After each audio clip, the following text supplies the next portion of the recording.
ৰাষ্ট্ৰীয় মুক্ত বিদ্যালয় শিক্ষা সংস্থানৰ অধীনত DLED উত্তীৰ্ণ এই শিক্ষক সন্থাৰ তৰফৰ পৰা আপোনালোক সকলোকে আমি আন্তৰিক শ্ৰদ্ধা আৰু কৃতজ্ঞতা নিবেদন জনাইছোঁ।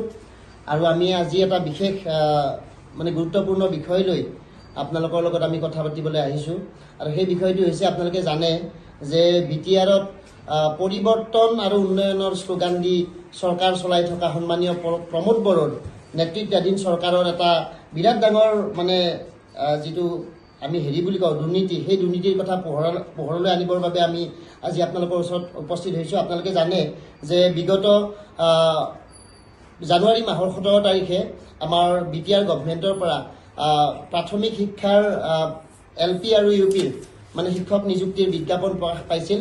আৰু সেই বিজ্ঞাপন প্ৰকাশৰ অন্তত যোৱা পৰহি তেখেতসকলে তাৎক্ষণিকভাৱে কোনো ধৰণৰ কাকো খবৰ নিদিয়াকৈ এটা নটিফিকেশ্যন উলিয়াই পেলাই যোৱাকালি আপোনাৰ হঠাতে আপোনাৰ এখন যথেষ্ট বিসংগতিপূৰ্ণ মানে মেধাৰ তালিকা তেওঁলোকে প্ৰকাশ কৰি আৰু আজি মানে 8:30 বজাতে ৰাতিপুৱা 8:30 বজাতে ইমান ততাতৈয়াকৈ তেওঁলোকে নিযুক্তি প্ৰক্ৰিয়া আগবঢ়াই নিবৰ কাৰণে চেষ্টা কৰিছে। তাত আমাৰ ক'ব লগা নাছিল, কিন্তু কথাটো হ'ল প্ৰথম কথাটো আমি সদৌ অসম ৰাষ্ট্ৰীয় মুক্ত বিদ্যালয় শিক্ষা সংস্থানৰ অধীনত যিটো আমাৰ NISৰ জৰিয়তে আমাৰ DLED কৰা আমাৰ গোটেই অসমতে প্ৰায় 1 লাখ প্ৰাৰ্থী আছিল।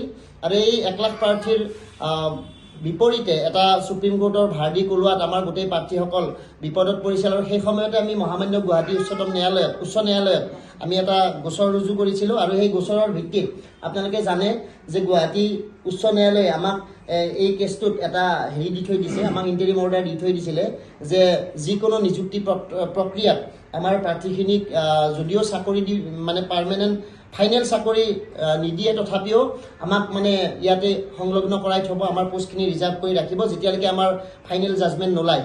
কিন্তু কথাটো হ'ল এই মহামান্য গুৱাহাটী উচ্চ ন্যায়ালয়ৰ আদেশ মানে ভৰিৰে মোহাৰি যোৱাকালি যিখন আমাৰ মেধাৰ তালিকা প্ৰকাশ হৈছে তাতে তেখেতসকলে NISৰ জৰিয়তে DLED উত্তীৰ্ণ প্ৰাৰ্থীসকলক মানে নিযুক্তিৰ পৰা বাহিৰ কৰিছে। আৰু তাৰ লগতে বিভিন্ন ধৰণৰ আশ্বাসপূৰ্ণ এই মেধাৰ তালিকা আপোনালোকে নিশ্চয় দেখা পাইছে যে আমাৰ এই মেধাৰ তালিকাত কি হৈছে, প্ৰথমবাৰৰ বাবে কোনো ধৰণৰ নাম্বাৰ তালিকাত নম্বৰ সন্নিৱিষ্ট কৰা হোৱা নাই। আপোনালোকে দেখা পাইছে যে ইয়াত কোনো ধৰণৰ নাম্বাৰ দিয়া হোৱা নাই। আজিলৈকে যেতিয়ালৈকে যেতিয়াৰ পৰা DLED বা টেটৰ জৰিয়তে আমাৰ শিক্ষক নিযুক্তিৰ প্ৰক্ৰিয়া আৰম্ভ হৈছে তেতিয়া কোনো ক্ষেত্ৰতে আপোনাৰ নিযুক্তিৰ মানে মেধাৰ নম্বৰ প্ৰত্যেকখন লিষ্টতে আছিলে। এইবাৰ পোনপ্ৰথমবাৰৰ বাবে আমি দেখি আচৰিত হৈছোঁ ইয়াত কোনো ধৰণৰ মেধাৰ নম্বৰ নোহোৱাকৈ আমাৰ তেখেতসকলে নিযুক্তি প্ৰক্ৰিয়া আৰম্ভ কৰিছে। বিভিন্ন খেলি মেলি আমি দেখা পাইছোঁ। আপোনালোকক দেখাব বিচাৰিছোঁ এই একেগৰাকী প্ৰাৰ্থী আল্পনা দাস বুলি একেজন প্ৰাৰ্থীৰ নাম দুবাৰ আহিছে এই মেৰিট লিষ্টত।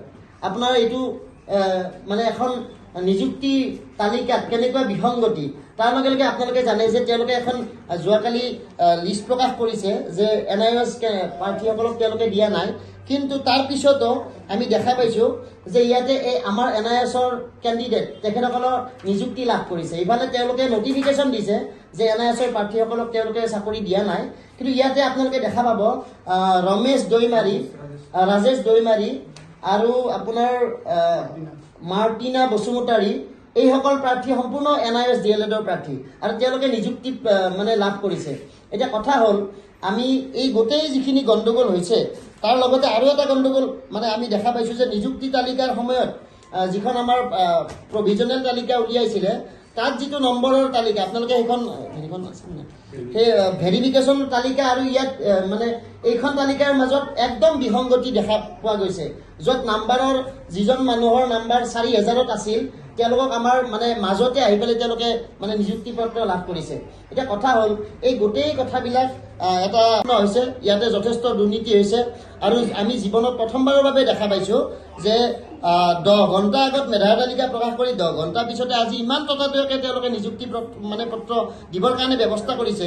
এই কথাটোৱে একদম তেওঁলোকৰ যে দুৰ্নীতি হৈছে এইটো স্পষ্ট কৰিছে। আমি গম পোৱা মতে তেওঁলোকে যথেষ্ট টকা পইচাৰ লেনদেন কৰি পেলাই যোনে টকা পইচা দি তেওঁলোকক মানে কৰিছে, যোগাযোগ কৰিছে, তেওঁলোকে ইয়াত নিযুক্তি পত্ৰৰ কোনো ধৰণৰ ব্যৱস্থা মানে চিষ্টেম ফ'ল' নকৰাকৈ তেওঁলোকে এই নিযুক্তি প্ৰক্ৰিয়াৰ মানে তালিকাখন তেওঁলোকে প্ৰস্তুত কৰিছে।